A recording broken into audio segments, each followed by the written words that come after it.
నమో నారాయణాయ. అందరికీ నమస్కారం అండి. ఈ వీడియోలో 2026 సంవత్సరంలో మాఘమాసం ఎప్పుడు ప్రారంభమై ఎప్పటితో ముగుస్తుంది, మాఘమాసం యొక్క విశిష్టత, ఈ మాసంలో ఎవరిని పూజించాలి, మాఘమాసంలో పాటించవలసినటువంటి విధి విధానాలు, మాఘమాసంలో వచ్చే మాఘ శనివారాలు ఆదివారాలకు ఉన్న విశిష్టత, ఈ సంవత్సరం ఎన్ని మాఘ శనివారాలు ఆదివారాలు వచ్చాయి అనే పూర్తి సమాచారం వీడియో ద్వారా తెలుసుకుందాం. అందుకని వీడియోని ఎక్కడా కూడా స్కిప్ చేయకుండా చివరి వరకు చూడండి. చంద్రుడు మఘ నక్షత్రంలో ఉండడం వలన ఈ మాసాన్ని మాఘమాసం అని పిలుస్తారు. దక్షిణాయనంలో కార్తీక మాసం ఎంత విశేషమైనదో ఉత్తరాయణంలో వచ్చేటటువంటి ఈ మాఘమాసం కూడా అంతే విశిష్టమైనది.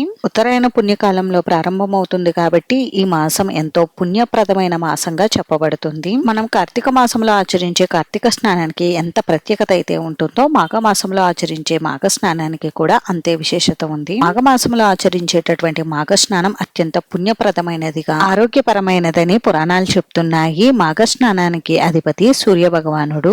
మనం కార్తీక మాసంలో ఆచరించే కార్తీక స్నానానికి చంద్రుడు ఔషధకారకుడై ఆరోగ్యాన్ని ఎలా ప్రసాదిస్తాడో అలానే మాఘమాసంలో సూర్య భగవానుడు తన కిరణాలతో ఆరోగ్యాన్ని ప్రసాదిస్తాడు. కాబట్టి మనం ఈ మాఘమాసంలో ఆచరించే మాఘ స్నానం వలన ఆరోగ్యం సిద్ధిస్తుంది. అందుకని ప్రతి ఒక్కరూ కూడా సూర్యోదయానికి పూర్వమే స్నానం ఆచరించాలి. మాఘ స్నానం పూర్తయిన తర్వాత తప్పకుండా సూర్య భగవానుడికి అర్ఘ్యం సమర్పించాలి.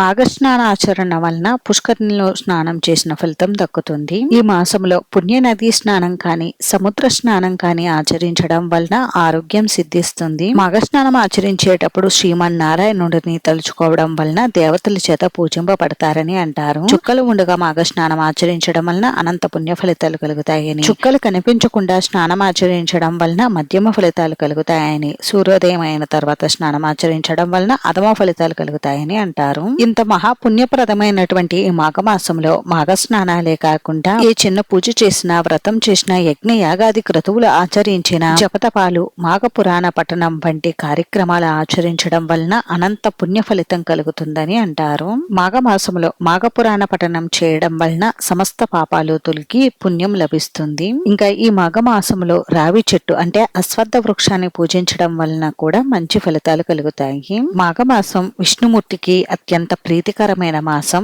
ఈ మాసంలో ముఖ్యంగా శ్రీమన్నారాయణుడిని, సూర్య భగవానుడిని తప్పక పూజించాలి. మరి ఇన్ని విశేషాలతో కూడుకున్నటువంటి ఈ మాఘమాసం ఈ 2026 సంవత్సరంలో ఎప్పుడు ప్రారంభమై ఎప్పుడుతో ముగుస్తుంది అనేది ఇప్పుడు తెలుసుకుందాం. ప్రతి సంవత్సరం మాఘమాసం మాఘశుద్ధ పాడ్యమి తిథితో ప్రారంభమయ్యి మాఘ బహుళ అమావాస్య తిథితో ముగుస్తుంది. కాబట్టి ఈ 2026 సంవత్సరంలో మాఘమాసం ఎప్పుడు ప్రారంభమై ఎప్పుడుతో ముగుస్తుంది అనేది ఇప్పుడు తెలుసుకుందాం. స్వస్తి శ్రీ చాంద్రమాన శ్రీ విశ్వావసు నామ సంవత్సరం ఉత్తరాయణం శిశిర ఋతువు మాఘమాసం శుక్లపక్షం పాడ్యమి తిథి ప్రారంభం 2026 జనవరి 19 సోమవారం పాడ్యమి తిథితో ప్రారంభమై 2026 ఫిబ్రవరి 17 మంగళవారం అమావాస్య తిథితో మాఘమాసం ముగుస్తుంది. ఈ మాఘమాసంలో ముఖ్యంగా కొత్తగా నోములు వ్రతాలు చేసుకోవాలనుకునేవారు ప్రారంభించుకుంటే చాలా మంచి ఫలితాలు కలుగుతాయి. ముఖ్యంగా ఈ మాఘమాసంలో వచ్చే మాఘ శనివారాలకు ఆదివారాలకు విశేషమైన స్థానం ఉంది. మాఘ శనివారాల్లో శ్రీ వెంకటేశ్వర స్వామి వారిని, మాఘ ఆదివారాల్లో ప్రత్యక్ష దైవమైనటువంటి సూర్య భగవాను తప్పక పూజించాలి. ఇంకా ఈ మాఘమాసంలో మాఘ గౌరీ నోములని, ఆదివార నోములని కూడా ఆచరిస్తూ ఉంటారు.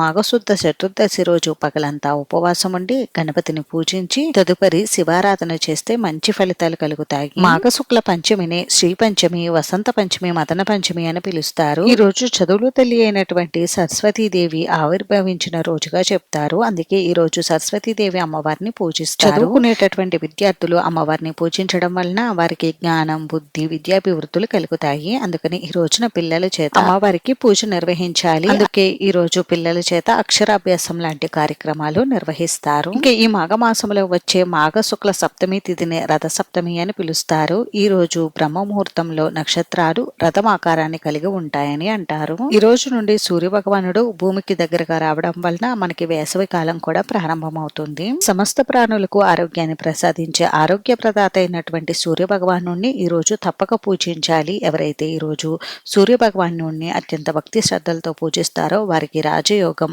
ఆరోగ్యం, అదృష్ట యోగం కలుగుతుంది. అలానే ఈ మాఘమాసంలో మాఘశుద్ధ పాఠ్యమి తిథి నుండి నవమి తిథి వరకు మనకి మాఘగుప్త నవరాత్రులు అంటే శ్రీ శ్యామలాదేవి అమ్మవారి నవరాత్రులు అయితే ఉంటాయి. ఈ మాఘగుప్త నవరాత్రుల్లో ముఖ్యంగా శ్యామలాదేవి అమ్మవారిని పూజించాలి.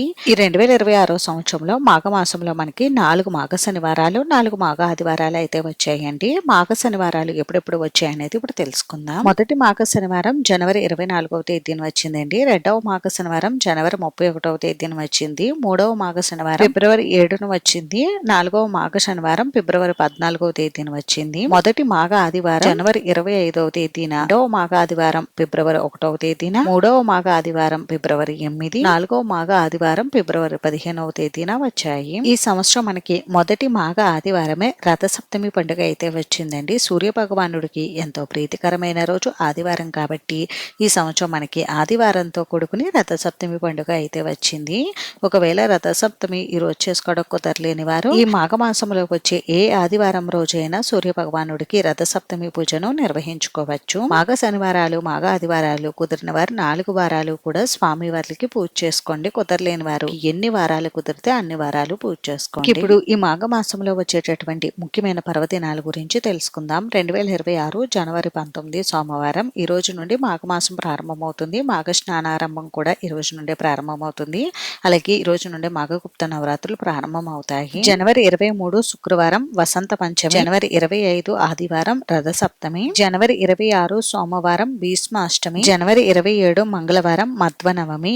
ఈ రోజుతో మాఘగుప్త నవరాత్రులు, శ్యామలాదేవి అమ్మవారి నవరాత్రులు ముగుస్తాయి. జనవరి 29 గురువారం భీష్మ ఏకాదశి, జనవరి 31 శనివారం శని త్రయోదశి, 2026 ఫిబ్రవరి 1 ఆదివారం మాఘ పూర్ణిమ, ఫిబ్రవరి 5 గురువారం సంకటహర చతుర్థి, ఫిబ్రవరి 14 శనివారం శని త్రయోదశి, ఫిబ్రవరి 15 ఆదివారం మహాశివరాత్రి, ఫిబ్రవరి 17 మంగళవారం మాఘ అమావాస్య. ఈ రోజుతో మాఘమాసం ముగుస్తుంది. ఇవండి 2026 సంవత్సరంలో మాఘమాసంలో వచ్చేటటువంటి ముఖ్యమైన పండుగలు, పర్వదినాలు అయితే. అంతేనండి, చూసారు కదా. ఈ వీడియో మీకు నచ్చితే ప్లీజ్ లైక్ చేసి, షేర్ చేసి, సబ్స్క్రైబ్ చేసుకోండి.